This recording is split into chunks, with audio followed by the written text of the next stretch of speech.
rappelle, les passagers à destination du vol Voyage à travers les ondes sont attendus au guichet ACB, embarquement immédiat. Vos commandants de bord sont Margot, Arthur. Nous vous souhaitons un agréable voyage à travers les ondes à bord du vol 101.7 FM. Bonjour à tous et à toutes et bienvenue sur ce nouveau numéro de Voyage sur les ondes. Aujourd'hui, nous allons partir à la découverte de... L'Afrique du Sud, non ? C'est exact.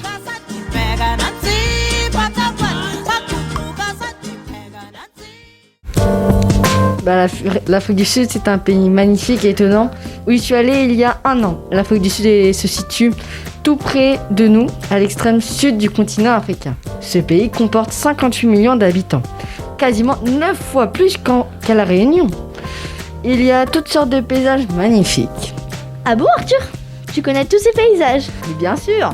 Alors je vais pas pouvoir non plus toutes te les dire, mais moi j'y suis allée et j'ai fait que l'est de l'Afrique du Sud. Et où es-tu arrivé en premier ? En premier, je suis arrivé à Johannesburg. Après, du coup, on est allé à Nelspruit, qui est une ville à l'est de l'Afrique, à l'extrême est. Mais elle est magnifique, cette ville. Elle est loin de Johannesburg ? 4 heures de route. Et vous faites tout ça en voiture ? Et oui, tout ça en voiture. Il y a des montagnes de partout, c'est magnifique. Dont il y a le fameux Blade River Canyon, qui est un immense canyon qui fait qui traverse Nelspruit. Nous avons dormi dans des petites tentes de campeurs, c'était très marrant. Tous les soirs, on faisait une veillée auprès du feu, on chantait des chansons, c'était marshmallow à volonté, c'était trop bien, c'était trop marrant. Et est-ce que dans la journée, vous avez pu marcher dans les canyons ? Non, les canyons sont inaccessibles, parce que tu t'en doutes bien, les canyons, en fait, c'est l'érosion des roches par l'eau, et les canyons, t'as pas de rive pour marcher après, sur les côtés. Et après Nelspruit, vous êtes allé où ? Après, du coup, on est au fameux Kruger National Park, qui est une des plus grandes réserves naturelles d'animaux au monde, je crois. Oui, et c'est un des parcs les plus connus aussi. Il est magnifique. Du coup, dès le premier jour pour nous mettre dans le bain, on a fait 15h25 de route avant d'arriver à notre camp. À la fin, on avait bien marre de la voiture. Mais après, par contre, il fallait quand même qu'on se réconcilie avec. Si en fait, on ne peut pas se balader à pied dans le parc Kruger, à moins que tu veuilles te faire manger par un animal, mais je pense pas. Non. Et voilà, du coup, nous avons vu de nombreux animaux. Des impalas, ce sont des sortes de petites biches, des lions, des lionnes, des koudous. Ce sont des impalas sauf un peu plus grands et un peu plus imposants, ça ressemble un peu plus à des cerfs. Nous avons vu aussi des phacochères, des lions, des buffles, des girafes, des zèbres. Et tous ces animaux, tu les as vus de près ou de loin ? Ça dépend. Les lions, on les a tous vus de près. Ils étaient à moins de 5 mètres de la voiture. Ah oui ? Et après, la plupart, on les a vus aller entre 10 et 15 mètres de la voiture. Et t'avais une grosse voiture ou une petite voiture ? Parce que face à un animal... Nous, on a pris quand même une grosse voiture avec des grosses suspensions. Puis on s'est dit, si on prend une petite voiture, la voiture, ça risque de toucher. Du coup, on a pris une voiture un peu sportive, en gros, pour pouvoir vite dégager. Et puis du coup une voiture avec des suspensions en gros parce que c'est pas des routes au Kruger, c'est des chemins en terre comme on peut croiser au volcan. C'est un peu comme le pas de Bellecombe au volcan. Et est-ce que vous étiez tout seul dans le parc ou il y avait quand même d'autres touristes ? Ah non, mais on n'est jamais tout seul dans le Kruger. Kruger, je crois que c'est un des lieux qui brasse le plus de personnes en Afrique du Sud. Il n'y avait pas le Covid, j'espère. Non, c'était avant la crise sanitaire justement. Du coup, non, on n'était pas tout seul, il y avait plein de monde et tu vois, il y avait des Chinois, des Allemands. De toutes les nationalités. Toutes les nationalités. Et est-ce que dans tout ce monde, il y avait des braconniers ou pas ? On ne peut pas, malgré tous les contrôles, il y a quand même des braconniers qui passent. Parce que faut au moins passer au moins 1 heure avant de pouvoir rentrer et de sortir. Faut qu'ils vérifient toute ta voiture, qu'ils vérifient si t'es pas d'animaux et tout. Oui. Si t'as quelque chose qui vient d'animaux, faut que t'aies le ticket de caisse pour voir si tu l'as acheté et tout. Sacrée galère, mais en tout cas, non, on n'en a pas vu.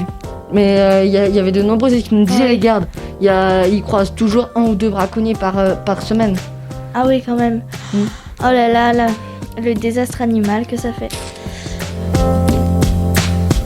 Et après cette journée merveilleuse où t'as vu tous ces animaux, t'as dormi où ? Après, c'était pas une journée, c'était sur tout mon séjour qui a duré jours. 1 semaine. Et du coup, on dort dans des camps. Tu peux pas dormir dans la nature. c'est complètement interdit. Pourquoi ? Bah, à ton avis.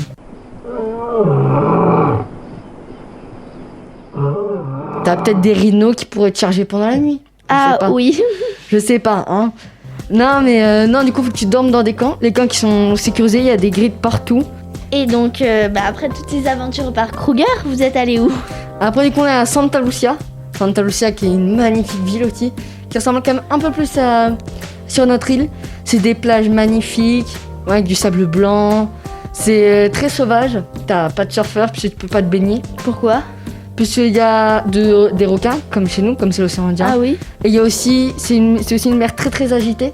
Et du coup, comme c'est pas loin du cap de Bonne-Espérance, qui est un des caps durs à franchir, du coup il y a plein de vagues. Oui. Du coup c'est dur, du coup on pouvait pas se baigner plus qu'aux genoux.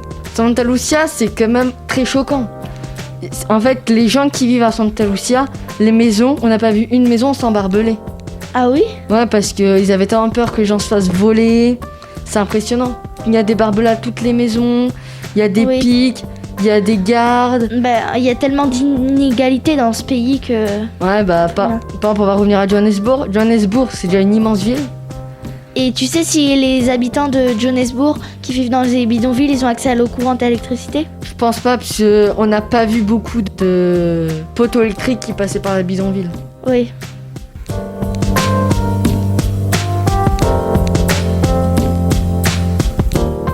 Santa Lucia, il y a une particularité qui est très marrante, mais très dangereuse aussi, c'est qu'il ne faut surtout pas sortir la nuit. À partir de 19h, c'est plus personne dehors. C'est un couvre-feu, c'est un peu comme chez nous en ce moment. Et pourquoi il y a ce couvre-feu ? Parce que c'est les hippopotames, en fait, ils sortent la nuit pour venir se nourrir. Ils viennent dans la ville ? Dans la ville. Pour se nourrir ? En gros, tu peux être devant ta fenêtre et tu peux croiser un hippopotame dans ton jardin. Ah ouais, mais comment ils arrivent à accéder dans la ville ?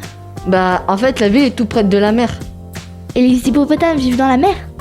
Ils vivent dans des lacs ils vivent surtout dans des lacs et aussi des fois un peu dans la mer. Ah oui. Et il y a aussi de nombreux lacs qui passent par Santa Lucia. Du coup, et en parlant de lacs, du coup nous sommes, c'est l'activité économique, enfin touristique de Santa Lucia. C'est en fait, il y a un immense lac, en gros c'est rempli d'hippopotames et de caïmans. Oui. Et en gros du coup tu prends un tout petit bateau. Et tu vas voir, et tu vas à 2 voire 1 mètre des hippopotames. Et t'as pu prendre ce bateau ? Ouais, on les a pris. Tu pars pendant 2 heures et tu fais le tour. Et en gros, le chauffeur... T'as fait pas peur des hippopotames ? Non, ça va. Et en gros, le chauffeur, il avait la main sur la marche arrière. Parce que si un hippopotame, il bouge, faut tout de suite faire demi-tour. Faut pas chercher. C'est dangereux. Et si tu tombes dans le lac, il se passe quoi ? Tu peux pas tomber, t'as des barrières de partout.